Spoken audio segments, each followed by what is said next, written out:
Hi hello ನಮಸ್ಕಾರ ಎಲ್ರಿಗೂ. Welcome back to Vedu vlogs Kannada. ಎಲ್ಲರೂ ಹೇಗಿದ್ದೀರಾ? ಐ ಹೋಪ್ ಎಲ್ಲರೂ ಚೆನ್ನಾಗಿದ್ದೀರಾ ಅಂದ್ಕೊಂಡಿದ್ದೀನಿ. ಹಾಗೆ ನಾನು ಕೂಡ ಚೆನ್ನಾಗಿದ್ದೀನಿ. ಇದು ಶುಕ್ರವಾರ ಸಂಜೆ ವ್ಲಾಗು. ಇವತ್ತು ಖಾರ ಪುರಿ ಮಾಡೋಣ ಅಂತ ರೆಡಿ ಮಾಡ್ಕೊತಾ ಇದ್ದೀನಿ. ಇವಾಗ ನೋಡಿ ಪುರಿನ ಸ್ವಲ್ಪ ಕೇರ್ಕೊತಾ ಇದ್ದೀನಿ. ಯಾಕಂದರೆ ಒಂಥರ ವೈಟಿಗೆ ಎಲ್ಲನೂ ಪುಡಿ ಇರುತ್ತೆ, ಅದಕ್ಕೇ ಅದನ್ನೆಲ್ಲನೂ ಡಿವೈಡ್ ಮಾಡ್ಕೊತಾ ಇದ್ದೀನಿ. ಇವಾಗ ನಾನು ಎಲ್ಲ ಒಂದು ಕಡೆಯಿಂದ ಇದು ಮರ ತೊಗೊಂಡು ಎಲ್ಲ ಕೇರ್ಕೊತಾ ಇದ್ದೀನಿ ನೀಟಾಗಿ. ನೋಡಿ ಹಂಗೂ ಎಷ್ಟು ಧೂಳು ಥರ ಒಂಥರ ಧೂಳು ಥರ ಇರುತ್ತೆ, ಅದಕ್ಕೇ ಮೇಲಿಂದೆಲ್ಲ ಹಂಗಂಗೆ ಇದು ಮಾಡ್ಕೊತಾ ಇದ್ದೀನಿ. ನೋಡಿ ಎಷ್ಟಿದೆ ವೈಟ್ ಪೌಡರು. ಅದು ಕ್ಲೀನಾಗಿ ಎಲ್ಲ ಕೇರ್ಕೊಂಡು ನೀಟಾಗಿ ಅದನ್ನ ಹಂಗೆ ಖಾರ ಪುರಿ ಮಾಡೋಣ ಅಂತ ಅಂದ್ಕೊಂಡಿದ್ದೀನಿ. ಈವ್ನಿಂಗ್ ಸ್ನ್ಯಾಕ್ಸ್ಗಾಗುತ್ತೆ. ಹಾಗೆ ಕೆಲಸದಿಂದ ಬಂದ ಕಾಫಿ ಕುಡಿಯೋ ಟೈಮಲ್ಲಿ ಸ್ವಲ್ಪ ಖಾರ ಪುರಿ ಹಾಕ್ಕೊಂಡು ತಿಂದರೆ ಸ್ನ್ಯಾಕ್ಸ್ ಆಗುತ್ತೆ. ಹೊರಗಡೆಯಿಂದ ಎಲ್ಲ ಎಣ್ಣೆದೆಲ್ಲ ತೊಗೊಂಬಂದು ತಿನ್ನೋದಕ್ಕಿಂತ ಈ ಥರದ್ದು ಮಾಡಿಕೊಂಡ್ರೆ. ಮತ್ತು ಇನ್ನೊಂದು ಒಂದು ಅರ್ಧ KG ಅಷ್ಟಿದೆ ಇದು ಪುರಿ. ಎಷ್ಟು ದಿವಸ ಆಗುತ್ತೆ ಗೊತ್ತಾ ಇದು. ನಾವು ತಿನ್ನೋದ್ರ ಮೇಲೆ ಡಿಪೆಂಡು. ಕುತ್ಕೊಂಡು ಹಂಗೆ ನೋಡಿ ಎಷ್ಟೊಂದಿದೆ ನೋಡಿ ವೈಟಿದು ಪೌಡರು. ಅದೆಲ್ಲನೂ ಡಿವೈಡ್ ಮಾಡ್ಕೊಂಡಿದ್ದೀನಿ. ಇದು ಇವಾಗ ನಾವು ಮಾಡಿಟ್ಬಿಟ್ಟು ಒಂದು ಸ್ವಲ್ಪ ದಿವಸ ಎಲ್ಲ ಸ್ಟೋರ್ ಮಾಡಿ ಇಟ್ಕೊಬೋದು. ನಾವು ತಿನ್ನೋದ್ರ ಮೇಲೆ ಡಿಪೆಂಡ್ ಆಗುತ್ತೆ. ಈಗ ನನ್ನ ಮಗ ಒಂದು ಸಲ ಕೂತ್ಕೊಂಡು ಹಂಗೆ ಕೂತ್ಕೊಂಡ್ಬಿಟ್ರೆ ಹಂಗೆ ಖಾಲಿ ಮಾಡ್ತಾನೆ ಇರ್ತಾನೆ. ಅಂದರೆ ನಾವು ಬೇಕಾದಾಗ ಯೂಸ್ ಮಾಡ್ಕೊತಾ ಇದ್ದರೆ ಹತ್ತತ್ರ ಒಂದು 15-20 ದಿವಸ ಯೂಸ್ ಮಾಡ್ಕೊಬೋದು. ನಾನು ಅದನ್ನೇ ಇವಾಗ ಹಾಕಿದ್ನಲ್ಲ ಕವರ್ ಇದೆಯಲ್ಲ, ಅದೇ ಕವರ್ಗೆ ಖಾರ ಪುರಿ ಮಾಡಿಬಿಟ್ಟು ತುಂಬಿಬಿಟ್ಟು ಕಟ್ಟಿ ಇಟ್ಬಿಟ್ಟಿರ್ತೀನಿ. ಬೇಕಾದಾಗ ಯಾರು ಬೇಕಾದರೂ ಹಾಕ್ಕೊಬೋದು. ಇವಾಗ ನೋಡಿ ಇದು ಖಾರ ಪುರಿಗೆ ಬೇಕಾಗಿರೋ ಐಟಮ್ಸ್ನೆಲ್ಲನೂ ಜೋಡಿಸ್ಕೊತಾ ಇದ್ದೀನಿ. ಒಂದು ಸ್ವಲ್ಪ ಒಣಮೆಣ್ಸಿನ್ಕಾಯಿ ಎಲ್ಲ ಮುರಿದಿಕ್ಕೊತಾ ಇದ್ದೀನಿ. ಹಂಗೆ ಕಡಲೆ ಬೀಜ, ಹುರ್ಗಡ್ಲೆ, ಸ್ವಲ್ಪ ಕರ್ಬೇವಿನ ಸೊಪ್ಪೆಲ್ಲ ತೆಗೆದಿಟ್ಕೊಂಡಿದ್ದೀನಿ. ಈ ಬೆಳ್ಳುಳ್ಳಿ ಎಲ್ಲ ಬಿಡಿಸಿಟ್ಕೊಂಡಿದ್ದೀನಿ. ಬೆಳ್ಳುಳ್ಳಿನೆಲ್ಲ ಜಜ್ಜಿ ಒಗ್ಗರಣೆಗೆ ಹಾಕೋಕ್ಕೆ ಒಂದು ಕಡೆಯಿಂದ ಎಲ್ಲ ಜಜ್ಕೊಂಬರ್ತಾಯಿದ್ದೀನಿ. ಇದು ಸ್ನ್ಯಾಕ್ಸಿಗೆ ತುಂಬ ಚೆನ್ನಾಗಿರುತ್ತೆ. ಮತ್ತು ಹೊರಗಡೆಯಿಂದ ಬಂದಾಗ ಮತ್ತು ಯಾರಾದರೂ ಬಂದಾಗ ಸ್ನ್ಯಾಕ್ಸ್ಗೂ ಉಪಯೋಗ ಆಗುತ್ತೆ, ಚೆನ್ನಾಗಿರುತ್ತೆ. ಇವಾಗ ನೋಡಿ ನಾವು ಹೊರಗಡೆ ಅದು ಇದು ತೊಗೊಂಬಂದು ತಿನ್ನೋದಕ್ಕಿಂತ ಇದು ಬೆಟರ್ ಅನಿಸುತ್ತೆ ನನಗನ್ಸ್ದಾಗೆ. ಮನೇಲೇ ಮಾಡಿರ್ತೀವಲ್ಲ, ಮಕ್ಕಳಿಗೂ ಕೊಟ್ಟರೆ ಹೆಲ್ದಿಯಾಗಿರುತ್ತೆ. ಮತ್ತು ಸ್ವಲ್ಪ ಇದರಲ್ಲೇ ಇದು ಕಡಿಮೆ ಬಜೆಟಲ್ಲಿ ಜಾಸ್ತಿ ಸ್ನ್ಯಾಕ್ಸ್ ಥರ ಇದು. ಇವಾಗ ನೋಡಿ ಕಡಲೆಪುರಿ ಅರ್ಧ KGಗೆ ಅಷ್ಟು ಬಂದಿದೆಯಲ್ಲ, ಅಷ್ಟು ನಾವು ಸ್ನ್ಯಾಕ್ಸ್ ಇರುತ್ತೆ. ಒಂದು 10-15 ದಿವಸದ ತನಕ ಇಟ್ಕೊಂಡು ತಿನ್ಬೋದು. ಮತ್ತು ಇದು ಟೇಸ್ಟಿಯಾಗೂ ಇರುತ್ತೆ. ಬೆಳ್ಳುಳ್ಳಿ ಎಲ್ಲ ಇರುತ್ತಲ್ಲ, ಅದರಿಂದ ತುಂಬ ಟೇಸ್ಟಾಗಿರುತ್ತೆ. ಬೇರೆ ಅದು ಇದು ತರೋದಕ್ಕಿಂತ ಇದು ಬೆಟರ್ ಅಂತ ನನಗನ್ಸುತ್ತೆ. ಕಡಿಮೆ ಬಜೆಟಲ್ಲಿ ಒಳ್ಳೆ ಸ್ನ್ಯಾಕ್ಸ್ ಇದು. ಖಾರ ಪುರಿ ಅಂತೂ ನನಗಂತೂ ಸಖತ್ ಇಷ್ಟ. ಯಾವಾಗಲೂ ರೆಗ್ಯುಲರಾಗಿ ಮಾಡಿ ಇಟ್ಕೊತಿದ್ದೆ. ಈಗ ಸ್ವಲ್ಪ ದಿವಸದಿಂದ ಕಡಿಮೆ ಆಗಿತ್ತು. ಇವಾಗ ಅದಕ್ಕೆ ಮಾಡಿ ಇಟ್ಕೊಂಡಿರ್ತೀನಿ. ಒಂದು ಕವರಲ್ಲೆಲ್ಲ ನೀಟಾಗಿ ಕಟ್ಟಿ ಹಂಗೆ ಇಟ್ಬಿಟ್ರೆ ಅದು ನೋಡಿದಾಗೆಲ್ಲ ಬೇಕು ಅನ್ನಿಸಿದ್ರೆ ಸಂಜೆ ಬರೋ ಟೈಮಲ್ಲಿ ಮತ್ತು ಕಾಫಿ ಮಾಡ್ಕೊಂಡು ಕುಡಿಯೋವಾಗ ನಮಗೇನಾದ್ರು ತಿನ್ನಬೇಕು ಅನ್ನಿಸ್ದಾಗ ಅದು ಸ್ವಲ್ಪ ಹಾಕ್ಕೊಂಡು ತಿಂತಿರ್ತೀವಿ. ಈ ಎಣ್ಣೆ ಖಾಲಿಯಾಗಿತ್ತು. ಎಣ್ಣೆ ಎಲ್ಲ ರೀಫಿಲ್ ಮಾಡ್ಕೊತಾ ಇದ್ದೀನಿ. ರೀಫಿಲ್ ಮಾಡಿಬಿಟ್ಟು ಸ್ವಲ್ಪ ಒಗ್ಗರಣೆಗೆ ಹಾಕಬೇಕು. ಮತ್ತು ಇನ್ನೊಂದು ನಮ್ಮಮ್ಮ ಪೂಜೆ ಮಾಡ್ತಾಯಿದ್ರು, ಅದಕ್ಕೆ ಆ ಪೂಜೆ ಎಲ್ಲ ಮುಗಿಸ್ಲಿ ಆಮೇಲೆ ಒಗ್ಗರಣೆ ಹಾಕೋಣ ಅಂದ್ಬಿಟ್ಟು ವೆಯ್ಟ್ ಮಾಡ್ತಾಯಿದ್ದೆ. ಪೂಜೆ ಟೈಮಲ್ಲಿ ಒಗ್ಗರಣೆ ಹಾಕೋದೇನು ಬೇಡ ಅಂತ ಒಂದು ಸ್ವಲ್ಪ ಪೂಜೆ ಎಲ್ಲ ಮುಗಿಸಿದ್ಮೇಲೆ ನಿಧಾನಕ್ಕೆ ಒಗ್ಗರಣೆ ಹಾಕ್ತೀನಿ. ಬಂದು ಇವಾಗ ಕಾಫಿ ಎಲ್ಲ ಕುಡಿದು ಸಂಜೆ ಕಸ ಎಲ್ಲ ಗುಡಿಸಿ ಅವ್ರಿಗೆ ಇದು ಲಂಚ್ ಬಾಕ್ಸ್ ಎಲ್ಲ ಇದ್ವಲ್ಲ ಅವನ್ನೆಲ್ಲ ವಾಶ್ ಮಾಡಿ ಇಟ್ಟಿದ್ದೆ.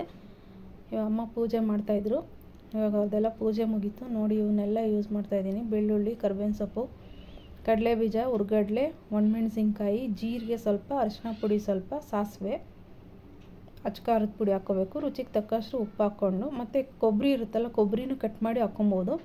ನನ್ನ ಹತ್ರ ಕೊಬ್ಬರಿ ಇರಲಿಲ್ಲ, ಅದಿನ್ನೂ ಒಡೆದು ನಾನೆಲ್ಲ ಕಟ್ ಮಾಡಿ ಹಾಕೋದಕ್ಕೆ ಅಷ್ಟೊಂದು ನನಗೆ ಅಷ್ಟೆಲ್ಲ ಮಾಡೋಕ್ಕಾಗಲಿಲ್ಲ. ಅದಕ್ಕೇ ನಾನು ಕಟ್ ಮಾಡಿ ಹಾಕ್ಕೊಳ್ಳಿಲ್ಲ. ಉಂಡೆಕಾಯಿ ಅದನ್ನು ಕಟ್ ಮಾಡೋಕ್ಕೆ ಲೇಟಾಗಿ ಹೋಗ್ಬಿಡುತ್ತೆ. ಸೊ ಅದಕ್ಕೆ ನಾನೇನು ಕೊಬ್ಬರಿ ಹಾಕ್ತಾಯಿಲ್ಲ. ನೋಡಿ ಕಡಲೆ ಬೀಜನ ಒಂದು ಸಲ ಚೆನ್ನಾಗಿ ಹಾಕ್ಕೊಂಡು ಚೆನ್ನಾಗಿ ಫ್ರೈ ಮಾಡ್ಕೊಬೇಕು. ಕಡಲೆ ಬೀಜನ ಇಲ್ಲ ಹಸಿ ಆಗಿಬಿಡುತ್ತೆ. ಅದಕ್ಕೇ ಕಡಲೆ ಬೀಜ ಹಾಕಿದ್ದೀನಿ ಹಂಗೆ. ಮತ್ತು ಇದು ಕರ್ಬೇವಿನ ಸೊಪ್ಪು ಸ್ವಲ್ಪ, ಬೆಳ್ಳುಳ್ಳಿ, ಒಣಮೆಣ್ಸಿನ್ಕಾಯಿ, ಅದನ್ನು ಅಷ್ಟನ್ನು ಬೆಳ್ಳುಳ್ಳಿನೂ ಅಷ್ಟೇ ಚೆನ್ನಾಗಿ ಫ್ರೈ ಆಗಬೇಕು. ಅದು ಹಸಿ ಉಳಿದ್ರೆ ಚೆನ್ನಾಗಿರಲ್ಲ ಅಷ್ಟು. ಇವಾಗ ನೋಡಿ ಇವನ್ನೆಲ್ಲ ಹಾಕ್ಬಿಟ್ಟು ಸಣ್ಣ ಉರಿ ಮಾಡಿಬಿಟ್ಟು ಫ್ರೈ ಮಾಡ್ಕೊತೀನಿ. ಹಾಗೆ ಸ್ವಲ್ಪ ಸಾಸಿವೆ ಹಾಕ್ಕೊತಾ ಇದ್ದೀನಿ. ಸಾಸಿವೆ ಸ್ವಲ್ಪ, ಜೀರಿಗೆ ಸ್ವಲ್ಪ ಅರಿಶಿನ ಪುಡಿ ಇಷ್ಟು ಹಾಕ್ಕೊಂಡು ಅಷ್ಟರಲ್ಲೇ ಆ ಎಣ್ಣೆ ಒಂದು ಸ್ವಲ್ಪ ಇದೆಯಾ ಮಧ್ಯದಲ್ಲಿ ಅಲ್ಲೇ ಸಾಸಿವೆ ಎಲ್ಲ ಚಿಟ್ಕೊಟ್ಲಿ ಅಂದ್ಬಿಟ್ಟು ಅಲ್ಲೇ ಮಧ್ಯೆ ಹಾಕಿದ್ದೀನಿ. ಹಾಗೆ ಸ್ವಲ್ಪ ರುಚಿಗೆ ತಕ್ಕಷ್ಟು ಉಪ್ಪು, ಅರಿಶಿನ ಪುಡಿ ಇಷ್ಟು ಎಲ್ಲ ಹಾಕ್ಬಿಟ್ಟು ಸಣ್ಣ ಉರಿಲಿ ಬೇಯಕ್ಕೆ ಇಟ್ಟಿರ್ತೀನಿ. ಅವಾಗೆಲ್ಲನೂ ಚೆನ್ನಾಗಿ ಫ್ರೈ ಆಗಿರುತ್ತೆ. ಮತ್ತು ನೋಡಿ ಎಷ್ಟು ಒಂಥರ ಚೆನ್ನಾಗಿ ಅಂದರೆ ಚೆನ್ನಾಗಿ ಫ್ರೈ ಆಗುತ್ತೆ. ಫುಲ್ ಗರ್ಗರಿ ಥರ ಆಗಿರುತ್ತೆ. ಸಣ್ಣ ಉರಿ ಇಟ್ಬಿಟ್ಟು ಒಂದು ಸ್ವಲ್ಪ ಹೊತ್ತು ಒಂದು 10-15 ನಿಮಿಷ ಬಿಟ್ಬಿಟ್ರೆ ಇದೆಲ್ಲನೂ ಬೆಳ್ಳುಳ್ಳಿ ಎಲ್ಲನೂ ಚೆನ್ನಾಗಿ ಫ್ರೈ ಆಗಿರುತ್ತೆ. ಮತ್ತು ಕಡಲೆ ಬೀಜನೂ ಅಷ್ಟೇ ಎಲ್ಲ ಫುಲ್ಲು ಚೆನ್ನಾಗಿ ಫ್ರೈ ಆಗಿರುತ್ತೆ. ನೋಡಿ ಇವಾಗ ಎಲ್ಲ ಫ್ರೈ ಆಗಿತ್ತು. ಆಗಲೇ ನೋಡಿ ಎಷ್ಟೊಂದಿತ್ತು, ಇವಾಗ ಎಷ್ಟು ಕಡಿಮೆ ಆಗಿದೆ. ಅಷ್ಟು ಅದೆಲ್ಲ ನೀರಿನ ಅಂಶ ಎಲ್ಲ ಹೋಗಬೇಕು ಬೆಳ್ಳುಳ್ಳಿಲಿರೋದು, ಆವಾಗಲೇ ಅದು ಫ್ಲೇವರ್ ಬಿಡೋದು. ಇವಾಗ ಇಷ್ಟು ನೋಡಿ ಒಂದು ಸ್ವಲ್ಪ ಖಾರದ ಪುಡಿ ಹಾಕಿದ್ಮೇಲೆ ಏನು ಜಾಸ್ತಿ ಹೊತ್ತು ಅದನ್ನು ಇದು ಮಾಡೋಂಗಿಲ್ಲ, ಕಪ್ಪಗಾಗ್ಬಿಡುತ್ತೆ. ಆ ಖಾರದ ಪುಡಿ ಹಾಕಿದ ತಕ್ಷಣ ಎಣ್ಣೆಯಲ್ಲಿ ಫ್ರೈ ಒಂದು ನಿಮಿಷ ಹಿಂಗೆ ಅಲ್ಲಾಡಿಸ್ಬಿಟ್ಟು ಆಫ್ ಮಾಡಿಬಿಟ್ಟಿದ್ದೀನಿ. ಇವಾಗ ನೋಡಿ ಅದನ್ನು ಇದಕ್ಕೆ ಹಾಕ್ಕೊಂಡು ಫ್ರೈ ಮಾಡ್ಕೊತ ಅಂದರೆ ಇದಕ್ಕೆ ಕಡಲೆಪುರಿಗೆ ಹಾಕ್ಕೊಂಡು ಮಿಕ್ಸ್ ಮಾಡ್ಕೊತಾ ಇದ್ದೀನಿ. ಕಡಲೆಪುರಿನ ಆ ಬಾಣಲಿಲೇ ಹಾಕೋ ಅಷ್ಟು ಇರಲಿಲ್ಲ, ಜಾಸ್ತಿ ಇತ್ತಲ್ವ. ಸೊ ಇದಕ್ಕೇ ಹಾಕ್ಕೊಂಡು ಮಿಕ್ಸ್ ಮಾಡ್ಕೊತಾ ಇದ್ದೀನಿ. ನಾನು ಒಂದೊಂದು ಸಲ ಒಂದೊಂದು ಥರ ಮಾಡ್ತೀನಿ. ಹಸಿರು ಮೆಣಸಿನ್ಕಾಯಿ ಪೇಸ್ಟೆಲ್ಲ ಮಾಡಿಬಿಟ್ಟು ಒಂಥರ ಮಾಡ್ತೀನಿ.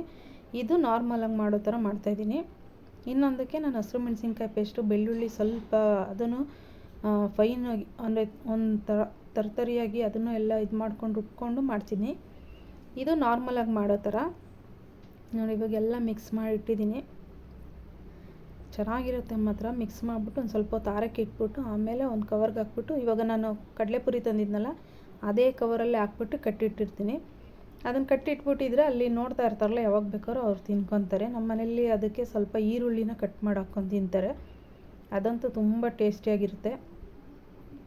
ಇದು ಸ್ನ್ಯಾಕ್ಸ್ ಬೇಡನೇ ಅನಿಸಲ್ಲ. ಇವಾಗ ನೋಡಿ, ಇವಾಗ ಮಾಡಿಟ್ಟಿರ್ತೀನಿ ಅಂದರೆ ಇನ್ನೊಂದು 3-4 ದಿನದಲ್ಲಿ ಆಗಲೇ ನಮ್ಮ ಮನೆಗೆ ಖಾಲಿ ಆಗೋಗ್ಬಿಟ್ಟಿರುತ್ತೆ. ಕೂತ್ಕೊಂಡು ಟಿ ವಿ ನೋಡ್ಕೊಂಡು ಹಂಗಾಗಿ ಖಾಲಿ ಮಾಡೋಕೆ ಬಿಡ್ತಾರೆ. ಅದಕ್ಕೆ ಅದು ಇರಲಿ, ಮನೇಲಿ ಏನೂ ಇರಲಿಲ್ಲವಲ್ಲ ಸ್ನ್ಯಾಕ್ಸ್ ಥರ ಅಂದ್ಬಿಟ್ಟು ತೊಗೊಂಬಂದು ಮಾಡಿದ್ದೆ. ಈಗ ನೋಡಿದ್ರೆ ಮಾಡಾದಮೇಲೆ ಅಂಗಡಿಲೆಲ್ಲ ಹೋಗ್ಬಿಟ್ಟು ಸ್ನ್ಯಾಕ್ಸ್ಗಳೆಲ್ಲ ತಂದಿಟ್ಟಿದ್ದಾರೆ. ಕೋಡ್ಬಳೆ, ಚಕ್ಲಿ ಇಂಥವೆಲ್ಲನೂ. ನಮ್ಮ ಮನೇಲಿ ಯಾವಾಗೂ ಹಿಂಗೆ ಇದ್ದರೆ ಇದ್ದೇ ಇರುತ್ತೆ, ಇಲ್ಲಾಂದರೆ ಇರೋದೇ ಇಲ್ಲ. ಹಂಗೆ ನಾನೆಲ್ಲ ಮಾಡಿಟ್ಮೇಲೆ ತೊಗೊಂಬರಕ್ಕೆ ಹೋಗಿದ್ದಾರೆ, ತೊಗೊಂಬಂದು ಇಟ್ಟಿದ್ದಾರೆ ಆಲ್ರೆಡಿ. ಏನೂ ಮಾಡೋಕ್ಕಾಗೋದಿಲ್ಲ. ಇವಾಗ ನೋಡಿ ಚಪಾತಿ ಕಲಿಸ್ಕೊತಾ ಇದ್ದೀನಿ.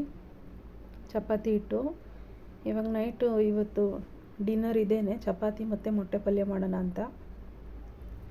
ಆದರೆ ಶುಕ್ರವಾರದೊತ್ತು ನಾನು ಮೊಟ್ಟೆ ಮಾಡ್ಕೊತೀನಿ, ಮತ್ತು ಬುಧವಾರದೊತ್ತು ಮಾಡ್ಕೊತೀನಿ.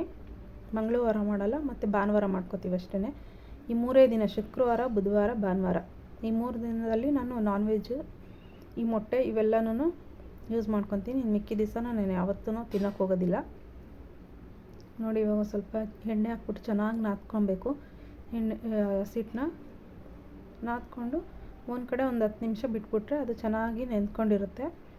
ಈಗ ಇನ್ನೊಂದು ಕಡೆ ನೋಡಿ ಈರುಳ್ಳಿ, ಹಸಿರು ಮೆಣಸಿನ್ಕಾಯಿ, ಕೊತ್ತಂಬರಿ ಸೊಪ್ಪೆಲ್ಲ ಕಟ್ ಮಾಡ್ಕೊತಾ ಇದ್ದೀನಿ. ಎಗ್ ಬುರ್ಜಿ ಆಗಲೇ ರೆಸಿಪಿ ನಾನು ಶೇರ್ ಮಾಡಿದ್ದೀನಿ. ಇವತ್ತೇನು ಶೇರ್ ಮಾಡೋದಿಲ್ಲ, ಸುಮ್ಮನೆ ನಾನು ಮಾಡ್ತಿದ್ದೀನಲ್ಲ, ಇದು ರೊಟೀನ್ ಥರ ನಾನು ತೋರಿಸ್ತಾ ಇದ್ದೀನಿ ಅಷ್ಟೇ. ನೋಡಿ ಇವಾಗೆಲ್ಲ ಕೊತ್ತಂಬರಿ ಸೊಪ್ಪೆಲ್ಲ ಹಚ್ಕೊತಾ ಇದ್ದೀನಿ. ಮತ್ತು ಇನ್ನೊಂದು, ನನಗೆ 420 ಜನ ಸಬ್ಸ್ಕ್ರೈಬರ್ಸ್ ಆಗಿದ್ದಾರೆ. ನನಗೆ ತುಂಬ ಧನ್ಯವಾದಗಳು. ಎಲ್ರಿಗೂ ನಾನು ಥ್ಯಾಂಕ್ ಯು ಹೇಳೋಕ್ಕೆ ಇಷ್ಟಪಡ್ತೀನಿ. 420 ಜನ 2 ತಿಂಗಳಲ್ಲಿ ಆಗೋದು ಸುಲಭ ಅಂತೂ ಅಲ್ಲ ಅಂದ್ಕೊಂಡಿದ್ದೀನಿ. ಕೆಲವ್ರು ಇದ್ದಾರೆ ಬಿಡಿ, ಎಷ್ಟೆಷ್ಟೋ ಸಬ್ಸ್ಕ್ರೈಬರ್ಸ್ ಎಲ್ಲ ಇದ್ದಾರೆ. ನಾನು ಸದ್ಯಕ್ಕೆ ಈಗ ಇಷ್ಟು ಜನನ ಸಬ್ಸ್ಕ್ರೈಬರ್ಸ್ ಆಗಿದ್ದಾರೆ. ಅವ್ರಿಗೆಲ್ಲರಿಗೂ ತುಂಬ ಹೃದಯದ ಧನ್ಯವಾದಗಳು. ತುಂಬ ಕಷ್ಟ ಇದೆ ಇದರಲ್ಲಿ, ಯೂಟ್ಯೂಬಲ್ಲಿ. ಏನೋ ನೋಡೋಣ ಎಲ್ಲಿವರೆಗೂ ಜರ್ನಿ ನಂದು ಹೋಗುತ್ತೋ ಅಲ್ಲಿ ತನಕ ಹೋಗಲಿ. ನನ್ನ ಕೈಲಿ ಆದಷ್ಟು ಮಾಡ್ತೀನಿ, ಎಲ್ಲಿ ತನಕ ನನ್ನ ಮನಸ್ಸಿರುತ್ತೋ ಅಲ್ಲಿ ತನಕ ಮಾಡ್ತೀನಿ. ನೋಡಿ ಇವಾಗ ಇನ್ನೊಂದು ಕಡೆ ಬಾಣಲಿ ಎಲ್ಲ ಬಿಸಿಗೆ ಇಟ್ಬಿಟ್ಟು ಸ್ವಲ್ಪ ಆಯಿಲ್ ಹಾಕಿ ಈರುಳ್ಳಿ ಮೆಣಸಿನ್ಕಾಯಿ ಎಲ್ಲ ಹಾಕ್ಕೊತಾ ಇದ್ದೀನಿ. ಈರುಳ್ಳಿ ಮೆಣಸಿನ್ಕಾಯಿ ಹಾಕ್ಕೊಂಡು ಚೆನ್ನಾಗಿ ಫ್ರೈ ಮಾಡ್ಕೊತೀನಿ, ಸ್ವಲ್ಪ ಸಾಲ್ಟ್ ಹಾಕ್ಕೊಂಡು. ಇನ್ನೊಂದು ಕಡೆ ಮೊಟ್ಟೆ ಎಲ್ಲ ಹೊಡೆದಾಕ್ತಾಯಿದ್ದೀನಿ. ಒಂದು 10-12 ಮೊಟ್ಟೆ ಹೊಡೆದಾಕ್ತಾಯಿದ್ದೀನಿ. ಚಪಾತಿಗೆ ಮೊಟ್ಟೆ ಪಲ್ಯ ತುಂಬ ಕಾಂಬಿನೇಷನ್ ಚೆನ್ನಾಗಿರುತ್ತೆ. ಅದಕ್ಕೇ ಮೊಟ್ಟೆ ಪಲ್ಯ ಚಪಾತಿನೇ ಮಾಡೋಣ ಅಂದ್ಕೊಂಡು ಮಾಡಿದೆ. ಇನ್ನೊಂದು ಕಡೆ ಸಾಂಬಾರು ಮಾಡೋಣ ಅಂದ್ಕೊಂಡಿದ್ದೆ. ಸಾಂಬಾರೇನು ಬೇಡ, ಡೈಲಿ ಯಾವಾಗೂ ಮುದ್ದೆ ಮಾಡ್ತಾನೇ ಇರ್ತೀನಲ್ಲ, ತಿರ್ಗಾ ಸಾಂಬಾರು ಮಾಡಿದ್ರೂ ಮುದ್ದೆ ಮಾಡಲೇಬೇಕು. ಅದಕ್ಕೆ ಅದೇ ಬೇಜಾರಾಗೋಗ್ಬಿಟ್ಟಿತ್ತು, ಬರೀ ಮುದ್ದೆ ತಿನ್ನೋದೇ ಆಗೋಗಿತ್ತಲ್ಲ. ಅದಕ್ಕೇ ಇವತ್ತು ಚಪಾತಿ ಮಾಡ್ಕೊಂಡು ಪಲ್ಯ ಮಾಡ್ಕೊತಾ ಇದ್ದೀನಿ. ಇವಾಗ ನೋಡಿ ಅಷ್ಟು ಮೊಟ್ಟೆ ಎಲ್ಲ ಹೊಡೆದಾಕ್ಬಿಟ್ಟು ಕೊತ್ತಂಬರಿ ಸೊಪ್ಪು ಸ್ವಲ್ಪ ಜಾಸ್ತಿ ಇತ್ತು, ಮನೇಲಿ ಜಾಸ್ತಿ ತಂದಿಟ್ಟಿದ್ರಲ್ಲ, ಅದಕ್ಕೆ ಸ್ವಲ್ಪ ಜಾಸ್ತಿ ಎಲ್ಲ ಕಟ್ ಮಾಡಿ ಹಾಕಿದ್ದೀನಿ. ಹಾಗೆ ಸ್ವಲ್ಪ ಧನಿಯಾ ಪುಡಿ ಹಾಕಿದ್ರೆ ಚೆನ್ನಾಗಿರುತ್ತೆ ಫ್ಲೇವರು. ಸ್ವಲ್ಪ ಜಾಸ್ತಿನೇ ಹಾಕ್ಕೊಂಡಿದ್ದೀನಿ ಅದನ್ನು. ರುಚಿಗೆ ತಕ್ಕಷ್ಟು ಉಪ್ಪು ಹಾಕ್ಬಿಟ್ಟು ಚೆನ್ನಾಗಿ ಕೆದಕಬೇಕು. ಇವಾಗ ನೋಡಿ ಅದನ್ನೆಲ್ಲನೂ ನೀಟಾಗಿ ಮಿಕ್ಸ್ ಮಾಡ್ಕೊಬೇಕು. ನಾವು ಕೆದಕೋದು ಅಂತ ಹಳ್ಳಿ ಥರ ಭಾಷೆಲಿ ಹೇಳಿದೆ. ಎಲ್ಲ ನೀಟಾಗಿ ಮಿಕ್ಸ್ ಮಾಡ್ಕೊಬೇಕು. ಮಿಕ್ಸ್ ಮಾಡ್ಕೊಂಡು ಒಂದು ಸ್ವಲ್ಪ ಸಣ್ಣ ಉರಿ ಮಾಡಿಬಿಟ್ಬಿಟ್ರೆ ನೀಟಾಗಿ ಚೆನ್ನಾಗಾಗುತ್ತೆ. ಅದು ಒಂಥರ ನೀರಿನ ಅಂಶ ಇರುತ್ತಲ್ಲ ಅದೆಲ್ಲ ಹೋಗಬೇಕು. ಟೇಸ್ಟ್ ಅಂತೂ ತುಂಬ ಚೆನ್ನಾಗಿರುತ್ತೆ. ನಾವು ಧನಿಯಾ ಪುಡಿ ಹಾಕ್ತೀವಿ, ಕೆಲವ್ರು ಹಾಕ್ತಾರೋ ಇಲ್ಲೋ ಗೊತ್ತಿಲ್ಲ. ನಮ್ಮ ಮನೇಲಿ ನಾವು ಧನಿಯಾ ಪುಡಿ ಹಾಕ್ತೀವಿ. ಚೆನ್ನಾಗಿರುತ್ತೆ ಮಾತ್ರ, ಫ್ಲೇವರ್ ಅಂತೂ ತುಂಬ ಚೆನ್ನಾಗಿರುತ್ತೆ. ಇವಾಗ ನೋಡಿ ಆಯ್ತಾ ಇದೆ. ಆ ನೀರಿನ ಅಂಶ ಎಲ್ಲ ಹೋಗಬೇಕು, ಚೆನ್ನಾಗಿ ಡ್ರೈ ಆಗಿ ಆಗಬೇಕು ಪಲ್ಯ ಇದು. ಇನ್ನೊಂದು 5 ನಿಮಿಷ ಬಿಟ್ಬಿಡ್ತೀನಿ. ಸಣ್ಣ ಉರಿ ಮಾಡಿಬಿಟ್ಬಿಟ್ರೆ ಮುಚ್ಚಕ್ಕೆ ಹೋಗಲ್ಲ. ಮುಚ್ಚಿದ್ರೆ ಸ್ವಲ್ಪ ನೀರು ಬಿಟ್ಕೊಂಡ್ಬಿಡುತ್ತೆ. ಅದಕ್ಕೆ ನಾನು ಮುಚ್ಚಲ್ಲ, ಹಂಗೆ ಬಿಟ್ಬಿಟ್ಟು ಫ್ರೈ ಮಾಡ್ತೀನಿ. ನೋಡಿ ಇವಾಗ ಆಲ್ರೆಡಿ ಆಯಿತು. ಈಗ ಇನ್ನೊಂದು ಕಡೆ ಚಪಾತಿ ಎಲ್ಲನೂ ಉಂಡೆ ಎಲ್ಲ ಮಾಡ್ಕೊಂಡು ಇದು ಮಾಡ್ಕೊತಿದ್ದೆ. ಈ ಕಡೆ ಬೇಯೋ ಅಷ್ಟರಲ್ಲಿ ಚಪಾತಿ ಉಂಡೆ ಎಲ್ಲ ಮಾಡ್ಕೊಂಡಿದ್ದೀನಿ. ಇವಾಗ ಸ್ಟವ್ ಹಚ್ಬಿಟ್ಟು ಹೆಂಚನ್ನ ಬಿಸಿಗೆ ಇಡ್ತಾಯಿದ್ದೀನಿ. ಹೆಂಚು ಬಿಸಿ ಇಟ್ಬಿಟ್ಟು ಚಪಾತಿ ಎಲ್ಲ ಒತ್ತಿದ್ರೆ ಇವತ್ತು ಡಿನ್ನರ್ ರೆಡಿ ಆಗುತ್ತೆ. ನೋಡಿ ಇವಾಗೆಲ್ಲನೂ ಸಣ್ಣಕ್ಕೆ ರೌಂಡಿಗೆ ಮಾಡಿ ಇಟ್ಕೊಂಡಿದ್ದೀನಿ. ಆ ಕಡೆ ಮೊಟ್ಟೆ ಬೇಯೋವಾಗಲೇ ಪಲ್ಯ ಬೇಯೋವಾಗಲೇ ಎಲ್ಲ ರೌಂಡ್ ಮಾಡಿಕೊಂಡೆ. ಇವಾಗ ಚಪಾತಿ ಒತ್ಕೊತಾ ಇದ್ದೀನಿ. ಟಿ ವಿ ನೋಡ್ಕೊಂಡು ಇವಾಗೆಲ್ಲ ಮುಗಿಸ್ಬಿಟ್ಟು ಅಂದರೆ ಇವಾಗ ನೋಡಿ ಬೆಳಗ್ಗೆ ಎದ್ದೇಳಬೇಕು, ಕೆಲಸ ಇರುತ್ತೆ. ಕೆಲಸ ಮುಗಿಸಿ ಓಡ್ತಿರ್ಬೇಕು, ಅಲ್ಲಿಂದ ತಿರ್ಗಾ ಬರಬೇಕು. ತಿರುಗಿ ಬಂದಮೇಲೆ ಇಲ್ಲ ಕೆಲಸ. ಇದೇ ಒಂಥರ ಲೈಫು ಯಾವ ಥರ ಇದೆ ಅಂದರೆ ಮನೇಲಿದ್ದರೂ ಕಷ್ಟ, ಕೆಲ್ಸಕ್ಕೆ ಹೋದ್ರೂ ಕಷ್ಟ, ಆ ಥರ ಆಗೋಗ್ಬಿಟ್ಟಿದೆ. ಕೆಲ್ಸಕ್ಕೆ ಹೋದರೆ ಅಯ್ಯೋ ಇದೇ ಆಯ್ತಲ್ಲಪ್ಪ ಬೆಳಗ್ಗೆ ಸಂಜೆ ಅಂತ ಅನಿಸುತ್ತೆ. ಮನೇಲಿದ್ದರೆ ಅಯ್ಯೋ ಮನೇಲಿ ಸೋಂಬೇರಿ ಥರ ಏನೂ ಮಾಡ್ತಿಲ್ಲ ನಾನು ಅಂತ ಆ ಥರ ಅನಿಸುತ್ತೆ. ಯಾವ ಥರ ಇರಬೇಕು ಅಂತಲೇ ಗೊತ್ತಾಗ್ತಿಲ್ಲ. ನೋಡಿ ಇವಾಗ ಚಪಾತಿ ಎಲ್ಲನೂ ಆಯಿತು. ಇನ್ನೊಂದು ಕೆಲ್ಸಕ್ಕೆ ಹೋದರೆ ನಮ್ಮ ಮೈಂಡು ಸ್ವಲ್ಪ ಫ್ರೆಶ್ ಆಗಿರುತ್ತೆ. ಅದು ಇದು ಚಿಂತೆ ಎಲ್ಲ ಮಾಡೋದಿಲ್ಲ ನಾವು. ಅದೇ ಸುಮ್ಮನೆ ನಾವು ಫ್ರೀಯಾಗಿ ಕುತ್ಕೊಂಡ್ಬಿಟ್ರೆ ಎಷ್ಟು ಚಿಂತೆಗಳು, ನಮ್ಗೆ ಏನೇನು ಚಿಂತೆ ಇರೋಲ್ವ ಅದೆಲ್ಲ ಚಿಂತೆಗಳು ಉಟ್ಕೊಂಡ್ಬಿಡುತ್ತೆ. ಇವಾಗ ನಾವು ಬ್ಯುಸಿ ಇದ್ದಾಗ ನಮಗೇನು ಅಷ್ಟು ಚಿಂತೆಗಳು ಕಾಡೋದಿಲ್ಲ. ನೋಡಿ ಇವಾಗ ಎಣ್ಣೆ ಎಲ್ಲ ಹಾಕ್ಕೊತಾ ಇದ್ದೀನಿ ಚಪಾತಿಗೆ. ಎಲ್ಲ ನೀಟಾಗಿ ಸುಟ್ಕೊಂಡು ನಾನು ಚಪಾತಿ ಎಷ್ಟು ಬೇಕಾದರೂ ಮಾಡ್ತೀನಿ. ಇವಾಗ ಸ್ವಲ್ಪ ಬಿಸಿಲು ಬೇರೆ ಜಾಸ್ತಿ ಆಗೋಗ್ಬಿಟ್ಟಿದೆ. ಈ ಚಪಾತಿ ಮಾಡೋ ಅಷ್ಟರಲ್ಲಿ ಎಲ್ಲ ಬೆವ್ತೋಗ್ಬಿಟ್ಟೆ. ಚಪಾತಿನೇ ಮಾಡೋದು ಬೇಡ ಅನಿಸ್ಬಿಡ್ತು, ಹಂಗಾಗೋಗ್ಬಿಟ್ಟಿತ್ತು. ಆದರೆ ಚಪಾತಿ ಒತ್ತಿ ಬೇಯಿಸೋದ್ರಲ್ಲೆಲ್ಲ ನಾನು ಎಷ್ಟು ಕೊಟ್ಟರು ಮಾಡ್ತೀನಿ. ಸ್ವಲ್ಪ ಬೇಸಿಗೆ ಇದ್ದರೆ ಕಷ್ಟ ಆಗುತ್ತೆ ಅಷ್ಟೇ. ನೋಡಿ ಇವಾಗೆಲ್ಲ ಚಪಾತಿ ಎಲ್ಲ ಆಯಿತು. ಇನ್ನು ಮಿಕ್ಕಿದ್ದೆಲ್ಲನೂ ಸುಟ್ಟಿಟ್ಕೊಂಡು ಎತ್ತಿಟ್ಬಿಡ್ತೀನಿ. ಎತ್ತಿ ಒಂದು ಇದಕ್ಕೆ ಹಾಕ್ಬಿಟ್ಟು ಪಾತ್ರೆಗೆ ಹಾಕ್ಬಿಟ್ಟು ಮುಚ್ಚಿಟ್ಟಿರ್ತೀನಿ. ಆಮೇಲೆ ನಿಧಾನಕ್ಕೆ ಬೇಕಾದಾಗ ಅವ್ರಿಗೆ ಯಾವಾಗ ಇಷ್ಟ ಆಗುತ್ತೋ ಅವಾಗ ಊಟ ಮಾಡ್ಕೊತಾರೆ. ಈ ಚಪಾತಿನೂ ಆಯಿತು ನೋಡಿ. ಇನ್ನೊಂದು ಬಟ್ಟೆ ಮೇಲೆ ಹಾಕಿದ್ರೂ ಇನ್ನೂ ನೀರು ಬಿಟ್ಕೊಳ್ಳಲ್ಲ, ಇನ್ನೂ ಚೆನ್ನಾಗಿರುತ್ತೆ. ನಾವು ಹಂಗೆ ಡೈರೆಕ್ಟ್ ತೆಗೆದ್ಬಿಟ್ಟು ಒಂದು ಪಾತ್ರೆಗೆ ಹಾಕ್ಬಿಟ್ಟು ಮುಚ್ಚಿಟ್ಬಿಟ್ರೆ ಒಂಥರ ನೀರು ಬಿಟ್ಕೊಂಡಂಗಾಗಿ ಅದೆಲ್ಲ ಒಂಥರ ಹಿಟ್ಟು ಥರ ಆಗಿಬಿಡುತ್ತೆ. ಇವಾಗ ನೋಡಿ ತಟ್ಟೆಗೆ ಹಾಕ್ಕೊಂಡಿದ್ದೀನಿ. ಆಮೇಲೆ ನೋಡಿ ಇದಕ್ಕೆ ಚಿಕ್ಕ ಕುಕ್ಕರ್ ಇತ್ತಲ್ಲ ಅದಕ್ಕೆ ಹಾಕ್ಬಿಟ್ಟು ಮುಚ್ಚಿ ಎತ್ತಿಟ್ಟಿದ್ದೀನಿ. ಇವಾಗ ಸ್ಟೌವೆಲ್ಲ ಕ್ಲೀನ್ ಮಾಡ್ಕೊಬೇಕು. ಎಲ್ಲ ಹಸಿಟ್ಟು ಎಣ್ಣೆ ಎಲ್ಲ ಆಗಿಬಿಟ್ಟಿತ್ತು. ಅದೆಲ್ಲ ಕ್ಲೀನ್ ಮಾಡಿಕೊಂಡು ಇನ್ನು ಸ್ವಲ್ಪ ಪಾತ್ರೆ ಇದ್ದಾವೆ ಅವನ್ನೆಲ್ಲ ತೊಳ್ಕೊಂಬಿಟ್ರೆ ಕೆಲಸ ಆಗೋಗುತ್ತೆ ಇವಾಗ. ಆಮೇಲೆ ಊಟ ಮಾಡಿದ್ದು ಪಾತ್ರೆಗಳಿರ್ತವೆ ಅವೆಲ್ಲ ತೊಳ್ಕೊಬೇಕು. ಕೆಲಸ ಯಾವಾಗಲೂ ಇದ್ದೇ ಇರುತ್ತೆ. ಇನ್ನು ಕೆಲಸ ಇಲ್ಲ ಅನ್ನೋಂಗೆ ಇಲ್ಲ. ಮನೆ ಅಂತ ಇದ್ಮೇಲೆ ಕೆಲಸ ಅಂತೂ ಕಂಪಲ್ಸರಿ. ನೋಡಿ ಇವಾಗೆಲ್ಲ ಒರೆಸ್ಕೊತಾ ಇದ್ದೀನಿ. ಹಾಗೆ ಸ್ವಲ್ಪ ಕ್ಲೀನ್ ಮಾಡಿಕೊಂಡ್ರೆ ಏನು ಗಲೀಜಾಗಿರಲ್ಲ. ಇವಾಗೆಲ್ಲ ಸ್ಟವೆಲ್ಲ ಕ್ಲೀನ್ ಮಾಡಿಕೊಂಡು ಸ್ವಲ್ಪ ಪಾತ್ರೆ ಇದಾವೆ ಸ್ವಲ್ಪ, ಅಂದರೆ ಇವಾಗ ನಾನು ಚಪಾತಿ ಒತ್ತಿದ್ದು ಈ ಖಾರ ಪೂರಿ ಮಾಡಿದ್ನಲ್ಲ ಅದು ತಿಂದಿದ್ದಿದ್ದು ಸ್ವಲ್ಪ ಪಾತ್ರೆ ಇದ್ದಾವೆ, ಅವನ್ನೆಲ್ಲ ವಾಶ್ ಮಾಡ್ಕೊಂಬಿಟ್ರೆ ಮುಗೀತು. ಆಮೇಲೆ ಊಟ ಮಾಡಿಬಿಟ್ಟು ಸ್ವಲ್ಪ ವಾಯ್ಸ್ ಓವರ್ ಕೊಡಬೇಕು, ವಿಡಿಯೋ ಎಡಿಟ್ ಮಾಡಬೇಕು. ಇದು ಮಾಡ್ಕೊಂಡು ಮಲ್ಕೊತೀನಿ ಅಷ್ಟೇ. ಇನ್ನು ಸ್ವಲ್ಪ ಬಟ್ಟೆ ಎಲ್ಲ ಇದ್ದಾವೆ ಅವೆಲ್ಲ ಬೆಳಗ್ಗೆಗೆ ಹಾಕ್ಕೊತೀನಿ ಮಿಷಿನ್ಗೆ. ಇವಾಗೇನು ಹಾಕೋದು ಬೇಡ ಅಂತ ಸುಮ್ಮನಾಗಿದ್ದೀನಿ. ನೋಡಿ ಇವಾಗೆಲ್ಲನೂ ವಾಶ್ ಮಾಡ್ಕೊತಾ ಇದ್ದೀನಿ.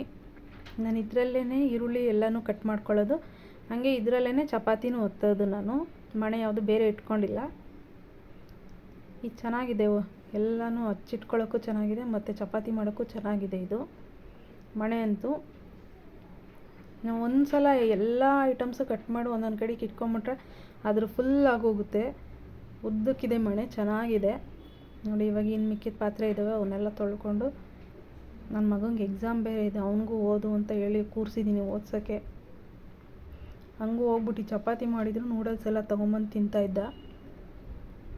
ಅವನಿಗೆ ಏನು ಬೇಕು ಅನಿಸುತ್ತೋ ಅದು ಮಾಡಿಕೊಟ್ಬಿಡು. ಇವಾಗ ಸಂಜೆ ಬಂದು ನೂಡಲ್ಸ್ ಕೇಳ್ದ, ನಾನು ಮಾಡಲಿಲ್ಲವಲ್ಲ, ಅದಕ್ಕೆ ಅವ್ರ ಅಪ್ಪನ ಹತ್ರ ಹೋಗ್ಬಿಟ್ಟು ತೊಗೊಂಬಂದಿದ್ದಾನೆ. ಬಂದ ತಕ್ಷಣ ಅವ್ರ ಅಪ್ಪನ ಕರ್ಕೊಂಡೋಗಿ ಕೊಡಿಸ್ಕೊಂಬಂದಿದ್ದೆ ನೋಡಿ. ಇವನಿಗೆ ಎಷ್ಟು ಜನ ಮಾಡಿ ಒಂದೊಂದು ಮಕ್ಕಳಿರೋರು ಯಾರೂ ಮಾತೇ ಕೇಳಲ್ಲ ಜಾಸ್ತಿ. ಇವಾಗ ನೋಡಿ ಊಟಕ್ಕೆ ಇಟ್ಕೊಂಡಿದ್ದೀನಿ, ಚಪಾತಿ ತಿನ್ಬಿಟ್ಟು ಇನ್ನು ಮಿಕ್ಕಿದ ಕೆಲಸ ಮಾಡ್ಕೊತೀನಿ. ಈ ವಿಡಿಯೋ ಇಷ್ಟ ಆದರೆ ಲೈಕ್ ಮಾಡಿ, ಶೇರ್ ಮಾಡಿ, ಕಮೆಂಟ್ ಮಾಡಿ. Thank you so much.